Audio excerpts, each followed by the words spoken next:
All right, well, welcome back to the Eat Local New York podcast, everybody. This week, my guests are Tim, Lucian Shore from Buried Acorn Brewing Company, and Keith Redhead from Woodland Farm Brewery.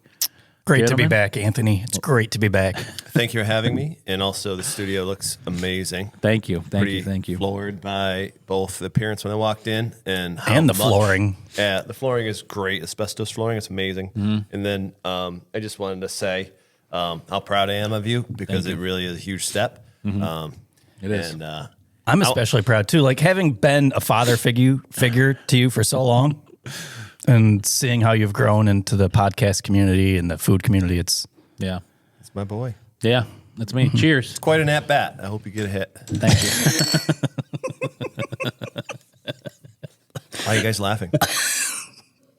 That was my sports metaphor. I got a couple that I have planned out. Oh, really? So ask me a question about failure, and I'll tell you all about something with sports metaphors about batting averages. What do you think about Empire Brewing Company? You said say something about a failure. Turn it into baseball.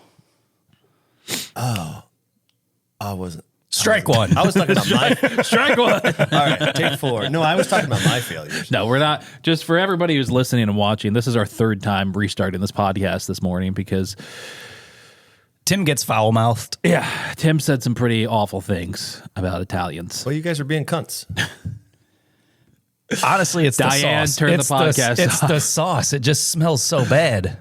You walk past those Italian restaurants and there's just meatballs flying everywhere, Parmesan cheese shredded all over the place. Nobody likes that funky stuff. Goddamn mess. People only like flatbreads. This is Kentucky No Treason, a traditional Adam beer aged over 2 years in a Blanton's bourbon barrel. Flavors of fig, tobacco, caramel, or is it caramel? Caramel. Okay, we're good with caramel in here? Well, it's a barrel-aged beer. It's caramel. All right. This is a very good beer. I would never order it, but it's a very good beer. Is there any left? Definitely be able to pay my rent next month. Speaking of paying rent, how's it going out there in your second location? We're paying our rent, at least, so we're ahead of the game. No, we've been doing good. So would you stop paying employees? Because you can't pay all your bills. We've cut back on half of the bills, so we're no longer getting water. Katie and I bring it in from our house. Yeah. And you got to cut back where you can. I was just out there at your Marcy location not too long ago having dinner and a beer, and it was good. I had the steak sandwich. I pride myself on the steak sandwich. Do you? Real steak? I don't know. I've worked one day in the kitchen. A few weeks ago, we had a cook call in. My wife was already scheduled to run the kitchen in Boonville. So I'm like, well, I guess I'm going to learn how to plate food today. And I think I nailed it, knocked it out of the park. There we go. There it is. What's it called when you have three men on the bases and you hit a home run? An orgy. A grand slam. It was a grand slam. I put the chips on perfectly, coleslaw, and if you get coleslaw, it comes with a fork. I learned that part of plating. So, like at Denny's. Soon I'll be able to make a steak sandwich. But for now, I'm just trying to get the plating thing down pat. So how is that? Is that fun to run a business with staff? I thought that I would just brew beer, but here's a secret for anybody wanting to open a brewery. Well, one, don't. But two, good advice. You're going to do a lot more than brew beer. You're going to stay up all night thinking about the beer that you brewed, thinking about the bills you got to pay, thinking about all that other shit. So, yeah. And eventually you're going to have to think about plating. But isn't that the fun part about owning a business? I think it is. And I'm starting to get closer with... Am I close enough? No. Yeah, I didn't think so. So I think it is. And I'm starting to get closer to comfortable with the fact that although I chose to open a brewery to become a brewer and make these beers that I'm super passionate about, liquids that I believe are world-class and stack up to anything out there, nobody drinks those. And so that's out the window. I make IPA and lager. I try and make Saison. We have 8 Belgians on right now. They're the slowest movers. I still make them. But my primary job right now is cooking. And I'm starting to become more and more comfortable with the level of intense stress that comes with people not showing up, and you gotta, like you said, come in and plate, steak sandwiches. And I think it's been probably since we opened the restaurant and became like this whole other thing rather than just like a brewery that makes beer and distributes it and sells it in our tap room. Now we're like full blown restaurant. I think my understanding of what it's like to like run a restaurant, it's an even playing field out there. When you're doing beer, you have built-in fans. When you're doing food, it's a tough game. It's an even playing field, I guess, is what I could say. It's hard. Why do you say that? Because like people just jump around and like, hey, I don't want to eat in the same place 4 times in a week. I wouldn't want to eat at the same place 4 times a week. So yeah, but just getting customers to come for food has been something we've been focusing on for about 1.5 years. Yeah. It's working. We found growth, really, really good growth there. As far as our tap room goes, we opened for lunch recently, and lunch has been going great in our area. We have a lot of people that are looking for lunch, and I would say in the future, we're probably going to be restaurant first. Yeah. We keep expanding our menu. We decided to specialize in just a couple of things on our menu, and we have a couple of other just kind of like, snacks that aren't really like what we're like set out to do in any way. But the Italian beef sandwich, for instance, was something that we set out to do when we started this business. It was in our business plan 7-8 years ago. Yeah. We just were like, my business partner at the time, Sam, he and I were like, we can't do food, but my wife has a culinary background.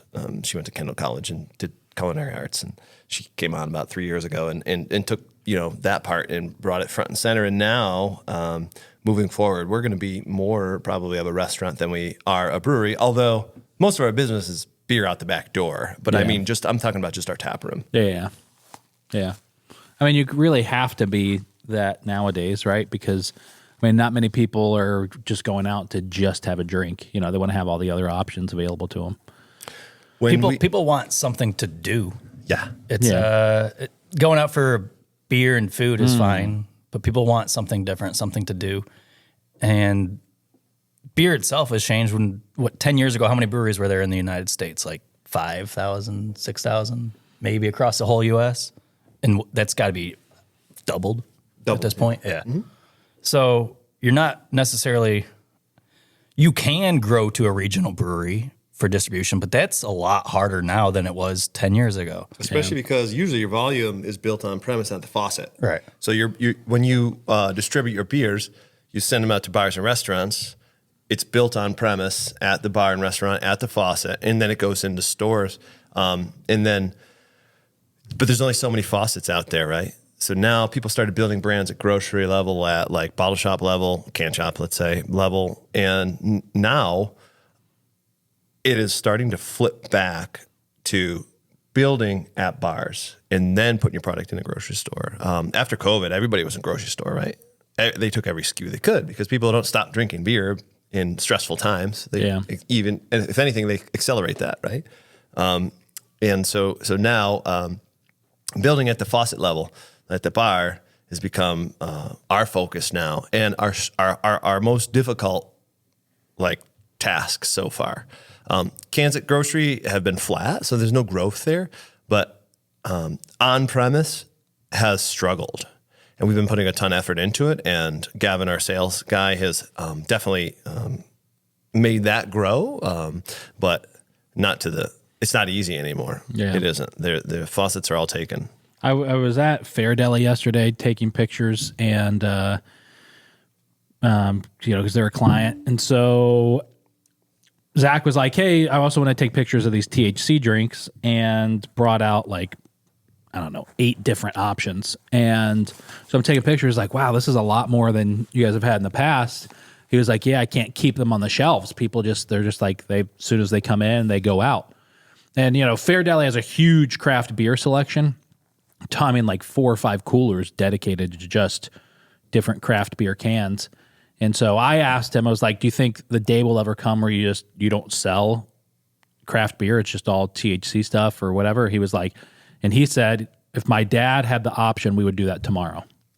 You know, they can't because I think if you get over a certain amount, you have to apply for a dispensary license maybe. But yeah, so do you think that stuff's really good? Do you think that stuff's going to take over craft beer? So I think people will always consume the same amount of alcohol and the same amount of THC. You might have some new entrants into THC because it is legal. Some people might have been skittish at one point because they're like afraid to go into jail or whatever. But people don't drink less historically. They don't drink more historically. They just shift their preferences. They also don't consume more pot or less pot. Yeah. Everybody who wanted pot prior to it being legal was getting it. Yeah. You know, like at the farm location that we closed, well, sold, I suppose.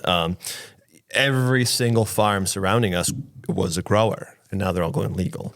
But at the store level, we saw that take off. Now the THC drinks take off to the point where it was at least the on premise. Obviously, we don't distribute it, but on premise, it was 10% of our sales. 10% of our sales is a big jump. Yeah, and it's in addition to what we would sell it for of craft. So the THC beverages really did well, but we stopped doing it because New York kept going up and down on the regulation. We have a couple of edible items that that are doing well right now, but for now we've taken the drinks out of our coolers and we aren't selling them because there is just so much strange regulation with New York State. And I'm clarifying that actually, this week because I was just reaching out to we have to renew every year, so I was reaching out to them to say what actually can we sell. Like there's a certain level of milligrams that can be in it and et cetera, that New York State is really confused on because it's federally legal to serve hemp-derived cannabinoids, but it's not federally legal to serve like regular THC that comes from flower. Yeah. So if it's extracted from hemp, the feds don't care.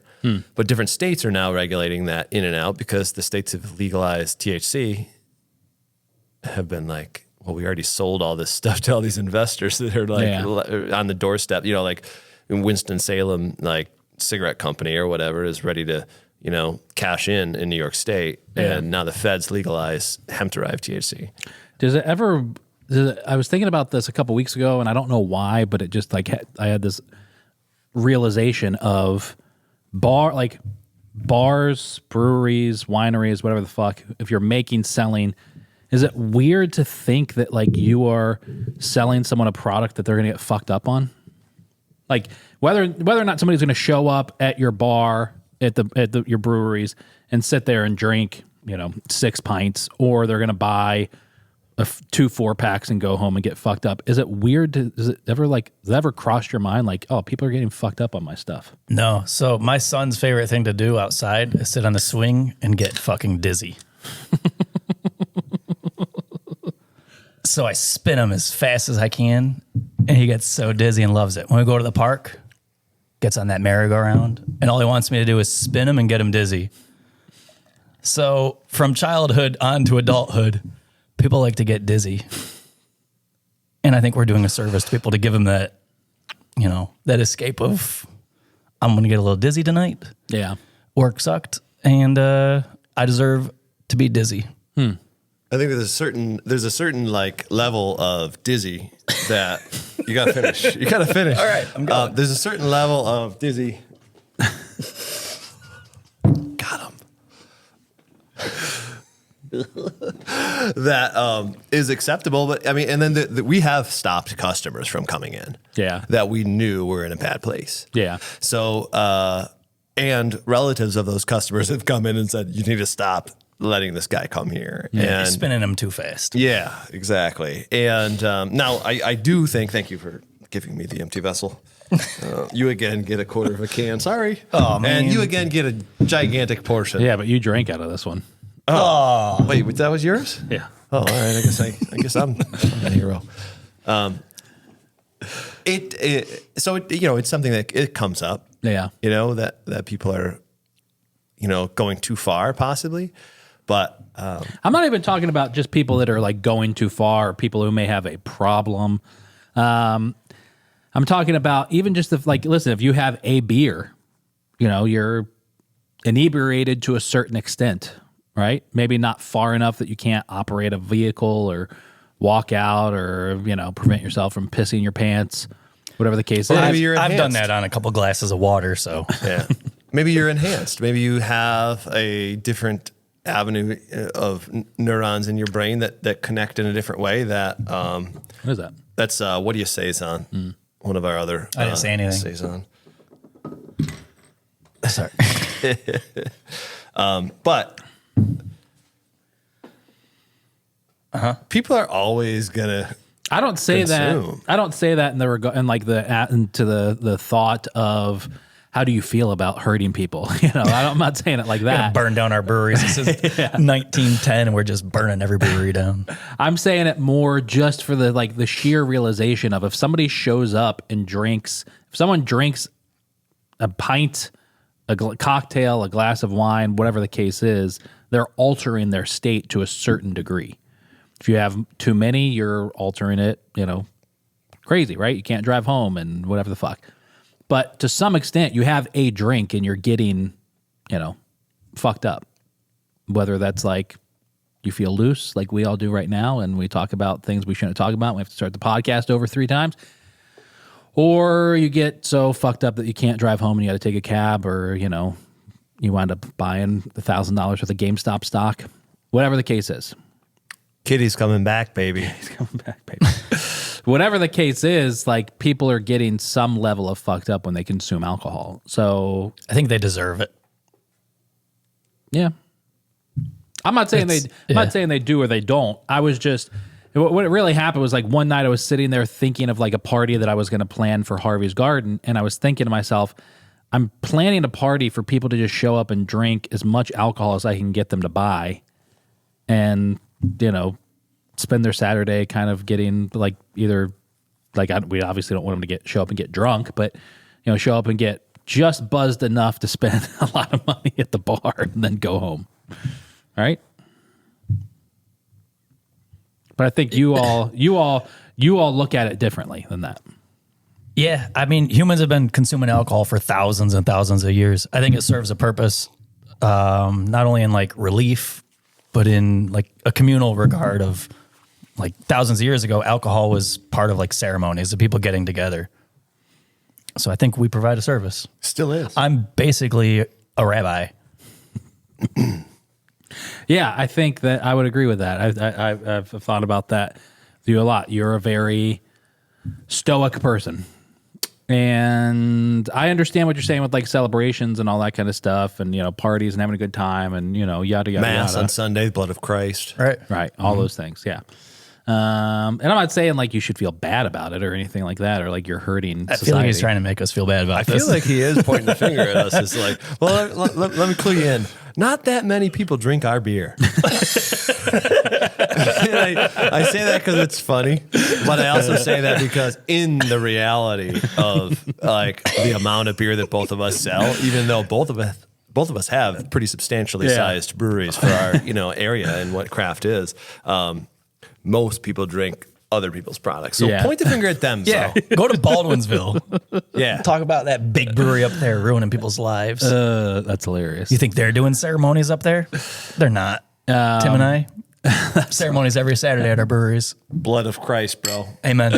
That's hilarious. I don't know. It just seemed interesting to me. I just had like this realization. It's like I'm trying to get most of my clients sell beer or alcohol of some regard. So I'm trying, when I throw a party or put on an event, I'm trying to get as many people to show up and get inebriated as I can. I just wonder how many families He I've sounds way destroyed. worse than we do after that. I think. Yeah. I'm just trying to be entertaining and have a nice family-friendly atmosphere. That I'm trying to people run can come ceremonies and help eat people chicken get nuggets. closer to their selves, and you just want to make money off of them getting inebriated. Is That's there- terrible, Anthony? Did you all ever watch like Anthony Bourdain stuff? Yeah. Do you like it? Yeah, he's awesome. Do you think that we are missing like a person like that? Because like I feel like, at least with Bourdain, not that like every person in America, really watched his stuff, and took it hard or anything like that. But do you think that we've lost a lot of sort of the, for lack of a better term, like romanticism about when it comes to the appreciation of like food and drink and celebration? Culture in the United States is built around like dead, energyless garbage. So, yeah, we could definitely use some more Anthony Bourdains. I was going to say something totally different. Oh, yeah. Whoops. I was going to say we still have Guy Fieri. Like, Yeah, like I said, hilarious. no, Yeah. Guy is pretty cool. I mean, I'm sure these people exist out there, but I've been thinking a lot lately about, you know, fuck, why am I blanking on his name? Gonzo journalism. Fear and Loathing in Las Dan Vegas. Rather. Fear and Loathing in Las Vegas. Come on. Hell's Angels. Hunter P. Thompson. Yes, thank you. Jesus Christ. You know, him, like Charles Bukowski, like people, Charles Bukowski, maybe not so much. Child molester. Was he? Wow. Yeah, I think so. For real? No, I don't think he was. I'm pretty positive. Bukowski? Yeah. I don't think so. I read all about it. I don't think Charles Bukowski was a child molester. Speaking of children. Yeah. Are you sure? No. Oh, okay. I made that up right now. No. Anyways, not that those two people really like romanticized life or anything like that, but I don't know, people that were just like doing things very differently and you know, made you kind of stop and think and look at things in a different way. Whether it was like through the seriousness of, I think, Anthony Bourdain and like telling, like finding, you know, especially with his later shows, finding interesting, like telling interesting stories through the culture of like food and stuff in a city, in a town, whatever the case was. Or you had like kind of making fun of it, like, you know, Hunter Thompson, like the Fear and Loathing on the, whatever it was, political trail, whatever, campaign trail, where he like made up this rumor about one of the candidates. And then, like it spread like wildfire and the guy wound up like dropping out of the race because like somebody said he had like some addiction to like opiates or something. I forget what it was. Anyways, and then on like some like late night show, they questioned Hunter. Like Hunter Thompson was like, "Yeah, that is a rumor that I heard.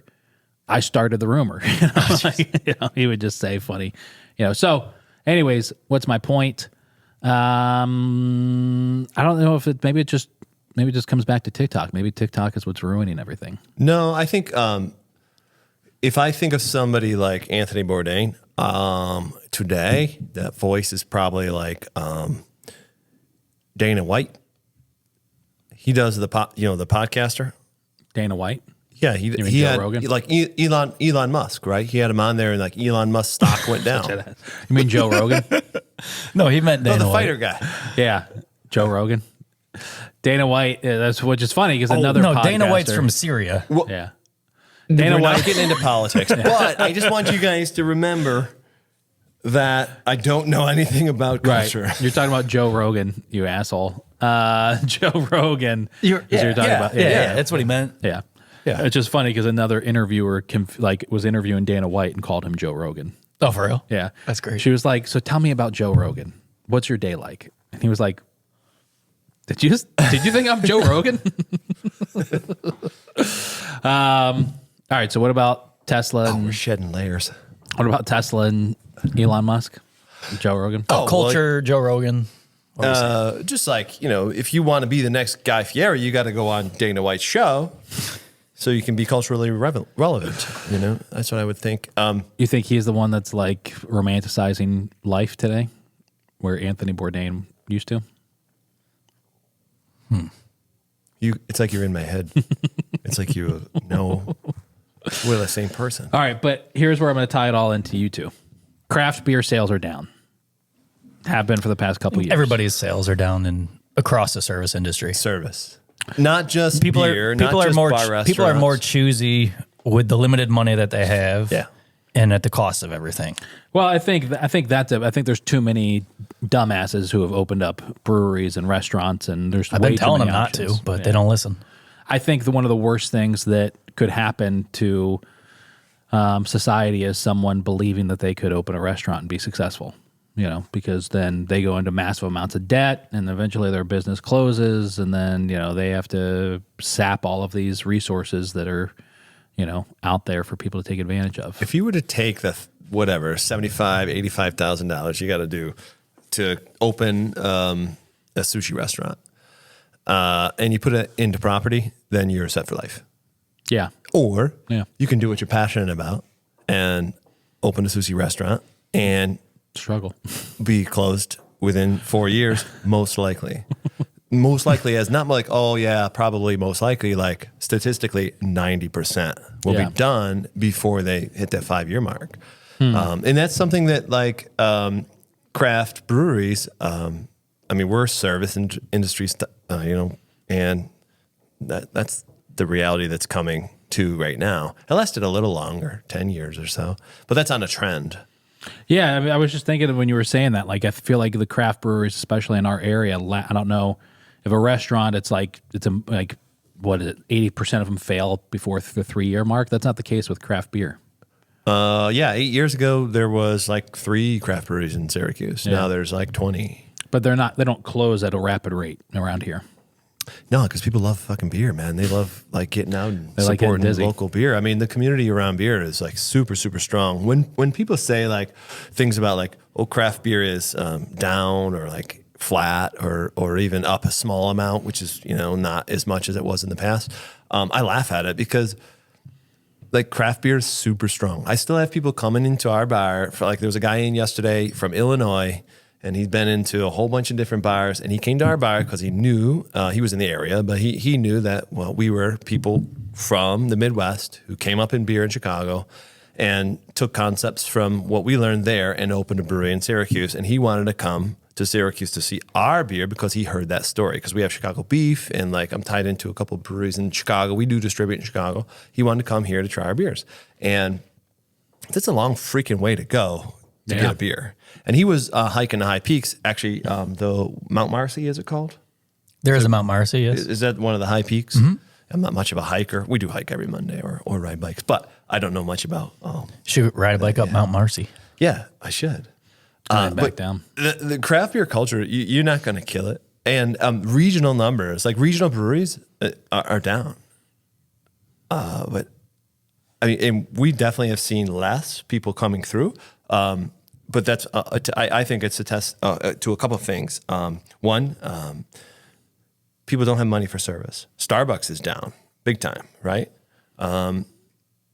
Beef is down big time. Sales of beef at grocery because it's expensive. Things that are priced high are getting cut out. An $8 coffee is not a thing that people can afford anymore. If you're buying an $8 coffee, you're not paying your mortgage. Yeah. These are things that are getting cut out and deservedly so. Like we don't need to buy an $8 coffee.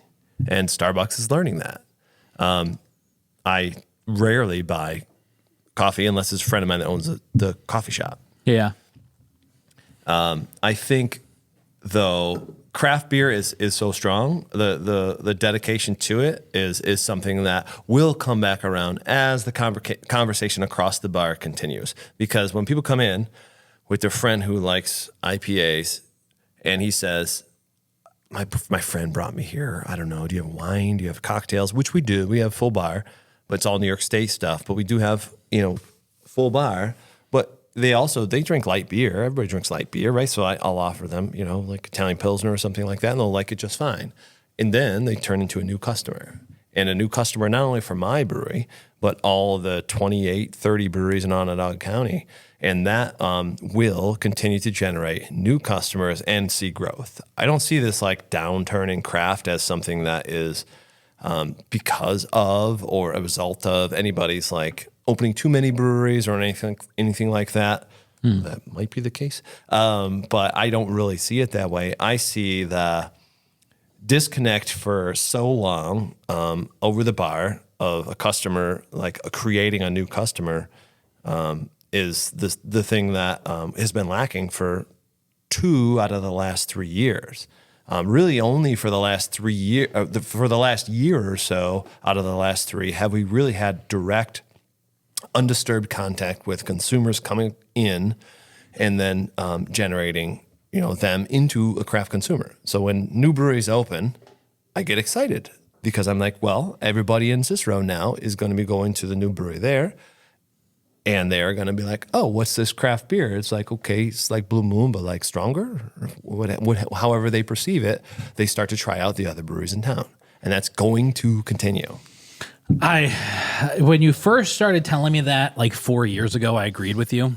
Or at least I thought I didn't know enough. Speaking of which, can I have another? Oh, yeah, we got it. Let's do it. Where are we at? I at least didn't know enough about what you were saying to somewhat agree with you. And today, if there's one thing, and I think there is only one thing that I really disagree with you on, and that's that concept right there, because I don't think that's true. So I disagree. What specific part of the concept that I don't think that if a new brewery opens up in Cicero, that all of a sudden magically John from around the corner who never had a craft beer decides he's going to go stop into the new brewery and then says, oh, you know what? I did like this lager. I wonder if the other 20 fucking breweries in town make a lager. Let me go try them out. I think if it happens that John goes into the new space for that lager and likes it, I think John stays in that space for his lager because he likes it. I don't think, now don't get me wrong, I'm sure that there's some number of people that do say, hey, they make a lager and I saw an Untapped because I just got my new lager badge that Buried Acorn makes a lager. Let me go fucking try. I got all out. my Buried Acorn badges on Untapped. Yeah. What's Every Untapped? one of them. I was just thinking though, it would be kind of funny to like make like a brownie badge, like a Girl Scouts badge, but for Untapped badges. That would be Actual fucking, physical badges you got to and go then, around like a and sash collect. that you have to wear. Oh my god. That's Yeah. going on the Write Thirsty that Neighbor. down. Write that down. I'm going to tell you what. I know craft consumers. I spend so much time behind the bar. They're going to go right after that. They're Yeah. going to love that shit. We're doing that. Trademarked. TM. We can make We're a brownie doing that. beer to go along with it. Edit this part out. We don't want to give this idea to anybody. Well, I'm not going to edit out because I can't. I don't want to spend any more time editing. But we are doing that through Thirsty Neighbor. Anyways, I just don't think that's because I think there's too many options. A, and I think B, if somebody goes to the place in Cicero and says, "Man, I had this. I've never had a craft beer before, but I just had this lager and I love it. I want to go find more lagers." Nowadays, you can go to any restaurant in town and find craft beer from any number of craft breweries, not only in your area, but statewide, nationally. Or gas station, for Yeah. that matter. You can go to the gas Right. station and buy Other Half, which is Yeah. one of the best, most popular, best IPA producers, in the world. Right. Yeah, arguably. Yeah. Yeah. I'm not one to argue. I just know facts. I love IPAs. Yeah, because you have so many of them on your fucking list. What's that American beer you have? Wood Light? No, the other Oh, one. All American? Yeah, that's a good beer. People dig that. I dig it. It's IPA. I just One of my favorites. I love brewing IPAs. I just don't think that happens with beer. I don't think it happens with food either, to be fair. I don't think that like somebody's like, oh, I went here and had a buffalo chicken wrap. I wonder if the fucking dumbass down the street makes a buffalo chicken wrap. One of the things that I'm going to tell you, and you know this about me, like I don't know if the viewers know, but like we're pretty close, the three of us. Like I'm going to tell you what, like if I actually understood the consumer base, if I actually We'd be had fucking any, rich. if I had any idea how to run a business, You wouldn't be here at 11 on a I fucking wouldn't be here getting drunk after already getting drunk while I was canning. I would be already like retired or something like that. With the amount of money I've wasted throwing at the wall with like concept, like, yeah, people are gonna love Saison. Like let's have Saison, like people fucking hate it, dude. They don't drink it. Like I have 8 Belgian beers on my board and they're all last place. I don't give a fuck. But I think the craft beer is not in trouble. No, not at all. Hey, I just want to say this for Keith. That stock is up to $1.07 now. How much have you made on that? Like $123 in the past hour. Google stock? Yeah. You're going to be able to buy Rashida lunch today. I know. I really could. If I cash out right now, I could buy us 2 lunches. I don't know. I just personally think that well, Keith, you kind of said this. Keith, you said this the other day in our group text. Like, there's too many people on the planet. We should wipe half of them out. I never said that. I am pro humanity. You're gonna go pee? You look like you're. I think it goes. Are you leaving? Never trust a fart. But continue. We've got 21 minutes. So Well, now that he's gone, how do you feel about the Middle East? God, I don't want to talk about it. I don't know. War sucks. I mean, kill people sucks. Can we be real for a second? I'm always real. So, like, you're in Marcy, and you pull people from all over that area. What do you mean, you people? You pull whites from all over that area, like Utica, Rome, New Hartford, all that kind of stuff, right? New breweries opening up in New Hartford. Does that feel good? Are you looking at that and saying, "Hey, great, maybe 2 more people are going to get into craft beer and start coming to Woodland Farm"? So when we opened over 8 years ago, our idea was always there's 50 pizza places in Utica and they all do fine. We can have more pizza places. But some of those pizza places come and go. Yeah, Some of them have shitty pizza. right. I think we can be honest about that. I think introducing people to craft beer is important, especially as we got new generations in the 21, 22 to 25-year-olds now missed the whole like beer etiquette thing because they didn't experience college and drinking shitty beer even. So there's still an opportunity to engage with the new craft beer drinkers and turning them on to craft beer. So I think there's always something to be said about having breweries, having options, and introducing people to new craft beer. I don't necessarily think any of these new breweries that are opening are going to be able to go the route that breweries did 15, 20 years ago, where we're introducing people to craft beer and we're going to be able to expand forever. I think the idea of expansion for any business right now is gone for a while. Primarily, I think if there's a new brewery opening in Cicero, that new brewery in Cicero is going to have to capture people and keep people. You might get a handful of those people that are going to go out and try new beers, whether it's because there's a beverage trail or because they got into craft beer and they want to check out other places. But I think the focus of most breweries that are opening now is going to be, I want these 10 blocks around me, or if you're in Boonville, I want these 10 miles of farmland around me to come and drink my beer. And giving them a focal point, a community place, a beer place, a food place to go. I think that's the way to think about it, in my opinion. It's like you're servicing whatever your small area or large area is, depending on the competition and the population and yada yada yada. And that's really what it is. I just don't think that somebody is going to drive from look at Onco Fermentations. Onco does a phenomenal job. I think, they do a great job. They introduce their pizzas, which their pizzas usually when like a brewery, with the exception of Buried Acorn, usually when a brewery adds in food, all of a sudden it's like, the food kind of sucks. Best flatbreads ever. Best flatbreads I've ever had in my life. So much so that I've coined it the Anthony's favorite flatbread place in Syracuse. So you're welcome. And but Onco's done a great job with their pizzas, really good pizzas. Anyways, having said that, when I talked to Erin, one of the things that she says, or she used to say a lot, was like, we just got to get more pizza. We're 15 minutes from Syracuse. How come people don't drive? And I think it's just because they don't. They just don't. They don't have to. Yeah, and it's not just because it's craft beer. It could be pizzas. Mm-hmm. It could be whatever the fuck it is. People aren't driving. They aren't leaving the area. Do you know how many people I know that live in Clay that don't leave Clay? Right.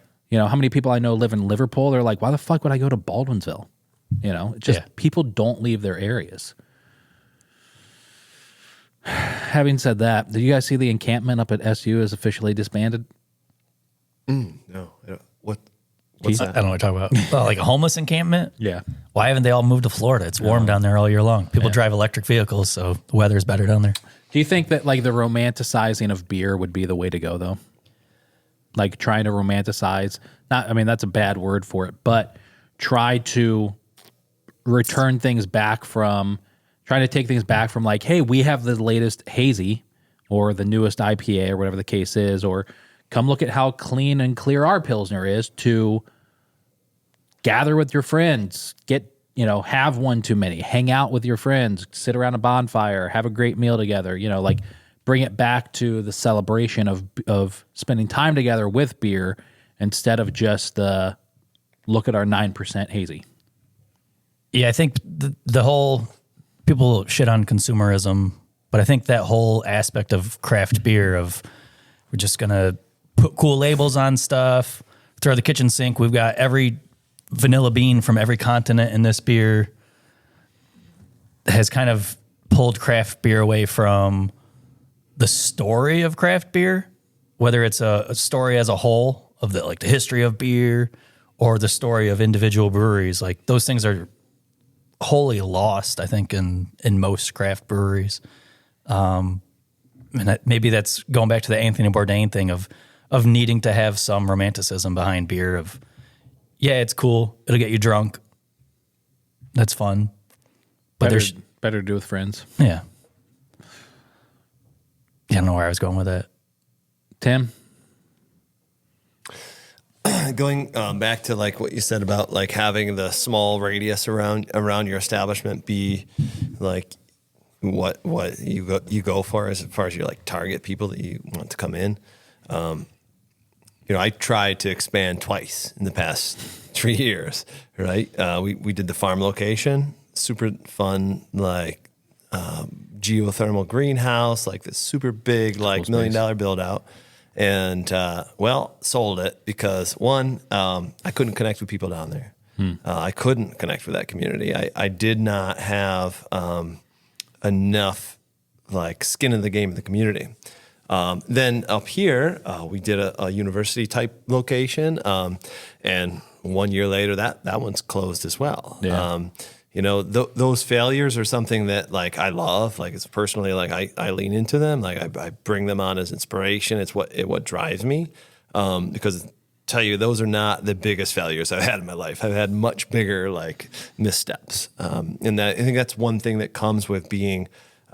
Say you love beer, you're gonna open a brewery. You don't realize that like entrepreneurship is much bigger and much harder than just like making great beer. Because all of us make great beer. It's just getting it across the bar to somebody that's a super big challenge, and then all of the other things that come along. I have a leg cramp. Ow!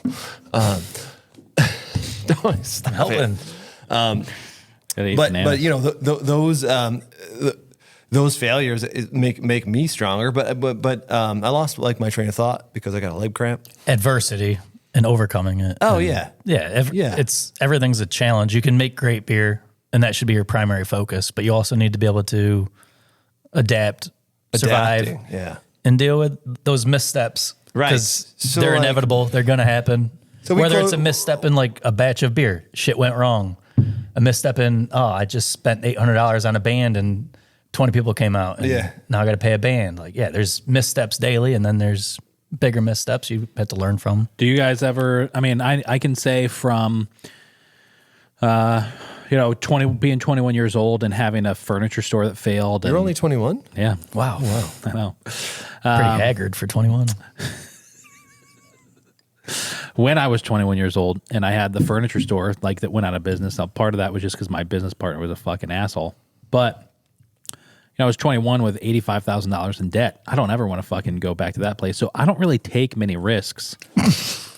Oops, spilled it. I don't know if the camera can see that Oopsie. over there. What Tim has just did. I didn't realize it was empty. Of all the or wasn't all the empty. things, I just want to say this. When Tim gets around microphones, which is this is surprising as a former touring musician, but when Tim gets around microphones or cables or anything like this that could be affected by liquid, he has this innate ability to make sure the liquid gets as close to it as possible without ruining it. Before we started recording, you asked if you should get paper towels. And I Did you did. grab any? I did. Okay. Don't worry, I got it. We got it. I got it right here. I ruin everything. It's like kind of my thing. Like Tim, when we used to record Will It Ferment, Tim would have this like thing he would do every time where he would purposefully go to the bathroom and leave his microphone on, and I would have the headphones on, so I would just hear him like taking a piss. And then he'd be sitting in there like talking to himself, saying weird shit. Like, That sounds about right. if only I could open up another craft brewery. What was I going to fucking say? What was I saying? Oh, I don't take any risks. do you like, how do you feel when you're evaluating risk for I your mean, this business? gigantic studio is a pretty big risk. No, it's not. It's costing me less money. I mean, don't get me wrong. The Smart. cash flow of like putting all this together has been difficult, for sure. I mean, but you calculated risk in this, even though it's less. No, I don't. But you did. Oh, You probably yeah, didn't realize you did, but Yeah. you had to have. Yeah. I mean, this studio, it's really Knowing that you didn't have to spend much on rent or all those things Right. compared to what was before, that's still that's a calculating miracle it. situation because it's costing me less. It's 4 times as big and it's costing me less money than it was in my old space. But so it wasn't that big of a risk. But But you wouldn't have gone to a place and doubled your rent. no, for sure. That would've been definitely not. Oh, I did that. Don't do that. Well, I quadrupled it, but don't do that. Yeah. I forget what we were talking about. I have to wrap this up because I get to go meet my wife for lunch. We got 10 minutes. Let's keep talking. She can wait. Sorry, Rashonda. Who's Rashonda? Tim and Keith have had this thing. My wife's name is Rebecca. Tim and Keith have had this thing since Is day it? one. Is it actually? Of every time that we reference my wife, they come up with a different name that starts with R. So it's been Rashonda. We're Raquel, pretty cool. Yeah. and it's been everything but Rebecca. Never heard of her. Which This is the first time you've ever mentioned that. It's the Which first is time funny ever. because when I tell Rebecca that like, oh, Tim and Keith said this, and I mention like a different woman's name with an R, she just knows. She knows that you guys are referencing her. She reads all my messages that we send. Just so you know. Jesus. Yeah. I've said a lot of terrible things. What's your favorite name for your wife that we've come up with? I think probably Rashonda was a good one. There's another R one that I forget that was a little urban. I forget what it was. Yeah. Those are some of the funnier ones to me. I'm running out, so I'm Hey, just you guys gonna want to start switch making them seats? No. Yeah, let's switch You seats. two can switch seats. No, I want to switch with you. Chinese no fire fucking drill. way is that He's gonna start pressing buttons. No, because you're gonna delete this. This will be our 5th time trying to. Did we do a podcast where like we switched where you were the host or something? Something like that. Halfway Yeah, through, we did. Halfway through, you interviewed me. That's right. Yeah. I forgot about that. Yeah, that was fun. The time that you became Santa and made us sit on your lap. Oh, that was great. Remember for the Christmas Wait, episode? that wasn't Santa. that wasn't Santa. Jeez. And that time you brought that mannequin in that didn't have an ass. So when I moved into the studio, there were some weird people that were here before me, and they have these series of mannequins with no heads, no arms, no legs, and holes in the ass. You definitely need to put a microphone into that I and am. just do a full episode. Don't mention it. Don't acknowledge it. Don't do anything. Just have someone talking to its butt. Do you want to take that and put it in the brewery? You should really just stand it up. You know, like bars and breweries all have like a birthday tradition. That could be your new birthday tradition where someone comes in on their birthday, Yeah. they get a free chug Show out people of the the butt. I'm never going to get a Turning Stone gig after this episode.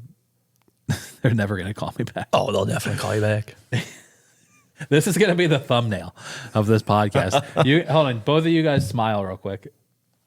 Look at the camera, Keith. Where is it?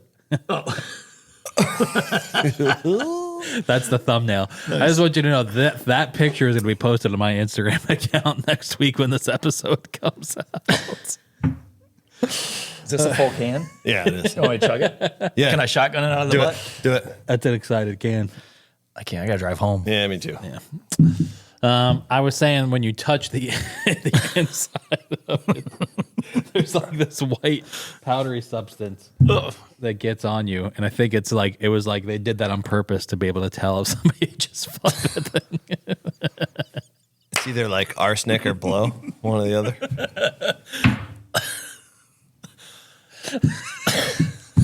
My first two thoughts. So what's on the horizon at Eat Local New York? What are we doing with the studio? With the studio, my hope is that I need to find 1 or 2 more clients. There's low-level stuff since the other brewery in town fired me. But I am hoping to do more studio work here and just do like podcasts for people, record videos, that kind of stuff. Things where I don't have to leave here too often. And I'm hoping to do that and then just keep my really big clients that I have and my and really small clients I have. I have like these mid-level clients that for the marketing side, where it's like they pay me just enough amount of money to like for it to be risky, for me. It's like they don't pay me enough to like go in and change their business, but they pay me enough to think I should change their business. Where I've got accounts where it's like Harvey's Garden, where I know I can go in there and make a huge difference in their business, and that stuff's fun. I hate the mid-level ones where it's like, what am I doing? So yeah, just trying to do more of that stuff, more of the studio stuff, develop that side of the business, and hopefully be less risky for me. Do you have a festival coming up that you want to talk about? Well, we don't have a date for it, but Timothy and I are planning the Flatbread Festival, the first ever Flatbread Festival in Syracuse, New York. Tim, why don't you tell us more? Breads that are flat. Put stuff on them, fancy things like burrata cheese, What the hell's a burrata cheese? Actually, runny mozzarella. you know what we should announce though right now, which would be more beneficial for the three of us, is our new Drum roll. venture. Well, mine and Keith's new venture. Did they pick it up? We got that sound? They got that sound. Okay. We are starting a content thing. I don't really want to know the classification of the businesses, but it's going to promote alcohol. It's going to promote beer, cider, wine, liquor, Inebriations. Yes. We should just call it Get Dizzy. anything. Yeah, any liquid that gets you dizzy is what we're going to be promoting, and the people who make it. And this is going to be an Instagram, social media thing, YouTube channel, and a website down the road. And it's going to be called The Thirsty Neighbor. That is the name we decided on. No, but I was pausing because I assumed you're gonna edit in like fireworks sounds and like cheering. Tim looked like, is that the name we decided on? I liked the thirsty apple and the designs were fun. Yeah. They looked angry. They looked like angry apples. Yeah. So No, I was just thinking of how original of an idea it is. Yes, it's very original. No one else does this. No one has ever done this before. But the things people haven't done it that well. Right, because we're going to Yeah. do a great job. Well, the especially things that- based on our podcast today. the things that I think will be cool with it are, like you mentioned, like the, beer trail or whatever earlier. I think it would be cool to have like the two of you sit down and it's like, you guys, of all the people I know in craft beer, you two know more about the real great craft beverages out there, craft beer, craft ciders, than anyone else that I know. So it would be cool to have like the two of you create like your craft beer trail, throughout upstate New York or whatever the case it is, whatever the case. Can we just go to Eastern Europe instead? I'm just going to Cologne for a month, and I'm going to drink Kolsch. Same. There you See go. you guys. All right. Well, I have to go and have lunch with my wife. I get to. So Rashwanda will wait, all right? Yeah, you saw Rwanda for breakfast. everybody get out to Marcy and come to Boonville. You're going to love Boonville. and go see Keith and get out to Van Rensselaer. Yes, don't go to the two closed locations. Go to the one that's still surviving. And go see Tim and Crystal. And that's episode 200, guys. We did it. Episode Did we 200. make Everybody you get in proud? here. Did we make you proud, or was it really just Go that bad? team. Go team. All right, bye.